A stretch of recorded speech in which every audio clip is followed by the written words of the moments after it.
여러분, 현실과 상상의 이야기는 항상 괴리감이 있죠. 그래서 추구하면 추구할수록 우리는 고통과 괴로움, 고난을 경험하게 되는 거죠. 그리고 그것을 벗어날 때 잠시나마 자유와 행복이라고 생각하며 살아가는 거예요. 그러나 하나님의 자녀인 우리는 자신의 상상의 이야기와 현실을 일치시키므로 잠시 잠깐 누리는 자유와 행복이 아니라 그 고통과 고난을 느낄 때마다 이것이 내가 아니다 라는 것을 알고 거짓자로부터 벗어나는 자유와 행복을 누려야 한다는 것입니다. 하나님이 우리에게 누리게 하시는 것이 바로 그거예요. 바로 그 자유와 행복을 누릴 때에 하나님 나라는 오직 성령 안에 있는 의와 평강과 희락이고, 그때부터 뜻이 하늘에서 이룬같이 땅에서 이루어지는 삶을 살 수 있게 된다는 이야기입니다. 아멘. 우리는 살아오는 동안에 회사, 돈, 자식, 배우자, 지식, 권세, 권력, 건강 이런 것에 미련을 두고 사는 거죠. 그것이 자신의 존재를 유지시켰기 때문입니다. 어떻게 하든 그래서 그것을 붙들어야 한다는 것입니다. 그런데 진실은 그것 자체보다는 사실은 그것을 통해서 자기의 정체성을 유지하고자 하는 것이죠. 거짓자를 유지하고자 하는 것입니다. 그것이 진짜 자기가 아닌데 그것을 놓으면 자신이 사라진다. 자신의 존재가 없어진다. 라고 믿고 있는 것입니다. 죽음에 가까이 가면 갈수록 그러한 가치관이나 그 대상이 아무런 쓸모가 없다라는 것을 우리는 점점점 체험하게 됩니다. 아무것도 가져갈 수 없고 나중에는 자기 몸도 다른 사람에게 맡겨야 되는 때가 오는 것입니다.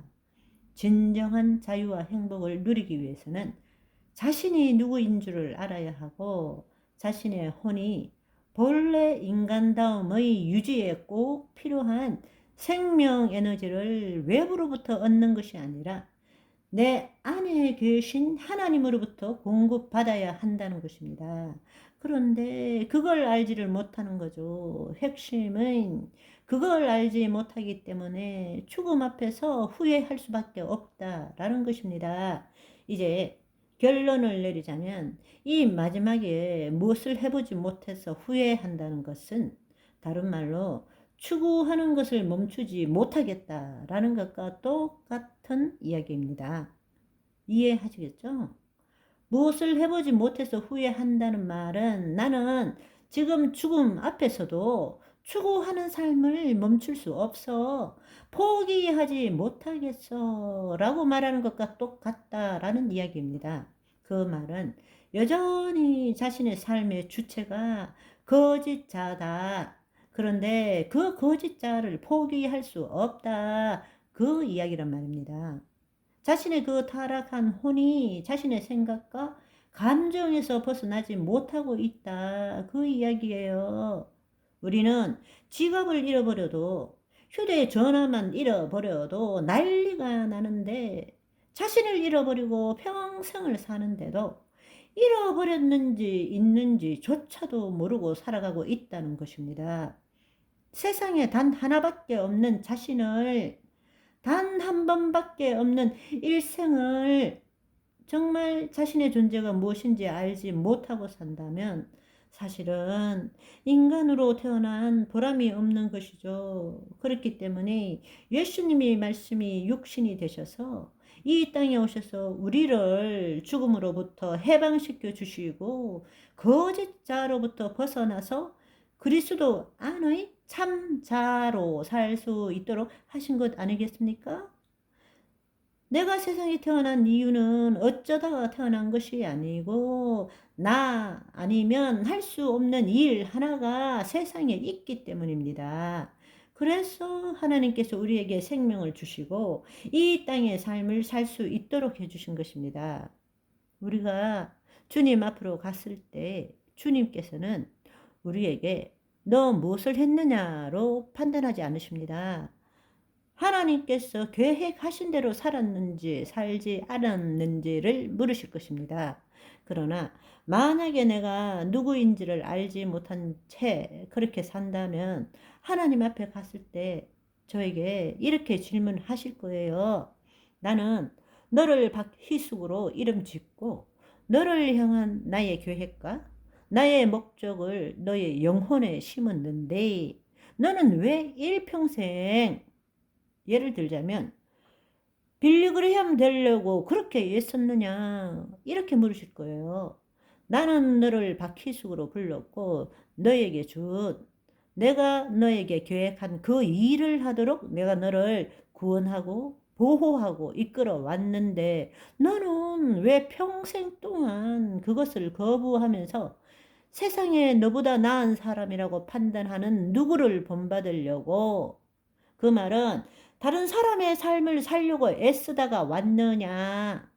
그런데 놀라운 사실은 대부분의 사람들이 자신의 존재를 알지 못하기 때문에 하나님이 계획하신 그 목적하신 삶을 사는 것이 아니라 세상을 보고 비교 의식을 가지고 남을 다른 사람의 인생을 살아온 거란 말입니다. 그래서 나 이거 해보지 못해서 후회한다, 그렇게 말할 수밖에 없다라는 것입니다. 이 세상의 비교 의식으로 남보다 더 훌륭한 일이 중요한 것이 아닙니다. 하나님의 판단의 기준은 내가 너에게 계획하고 목적한 대로 살았느냐, 이것으로 판단한다는 것입니다. 여러분, 다시 한번 생각해 봅시다. 여러분, 죽음은 위대한 스승이라고 말했습니다. 왜냐하면 삶이 소중한 것을 우리에게 가르쳐 주고 아무것도 가지고 갈 수 없다라는 것을 알게 해주고 만인이 죽음 앞에서 평등하다는 것을 가르쳐 주기 때문입니다. 또 거짓자로 살아가는 것은 온전한 삶이 아니라는 것도 알려주기 때문입니다. 그런데 문제는 그 스승을 언제 만나느냐, 되돌이킬 수 없는 마지막 때에 만난다는 것입니다. 그렇다면 죽음보다 더 위대한 스승을 찾아야 되지 않을까요? 있다면 그것은 우리를 죽음으로부터 해방시켜 주시는 분이 더 위대한 스승일 거예요. 그렇지 않겠습니까? 네, 최고의 스승은 영생을 주시는 분일 것입니다. 왜냐하면 몸의 죽음 전에도 죽음으로부터 해방시켜 주실 뿐만 아니라 죽음 후에도 우리를 죽음으로부터 해방시켜 주시는 분일 것이기 때문입니다. 그것이 영생을 주는 것이기 때문입니다.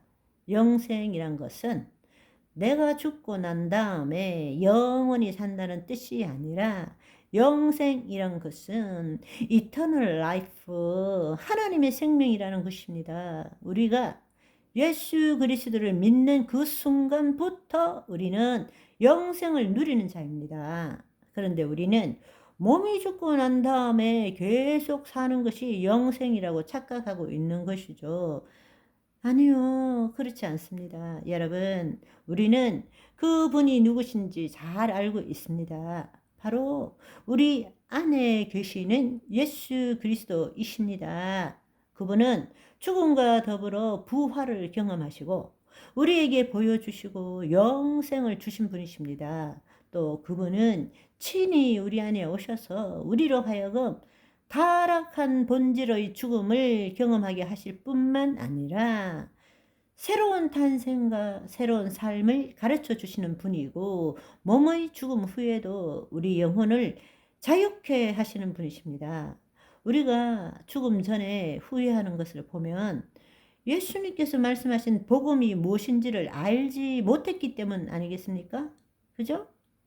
후회한다라는 것은 마귀의 멍에를 메고 죽음의 종로로 타는 이 거짓자가 자신을 더 이상 유지할 수 없기 때문에 그 아쉬움이 바로 내 마음대로 살지 못해서 후회한다, 그렇게 말하는 것 아니겠습니까?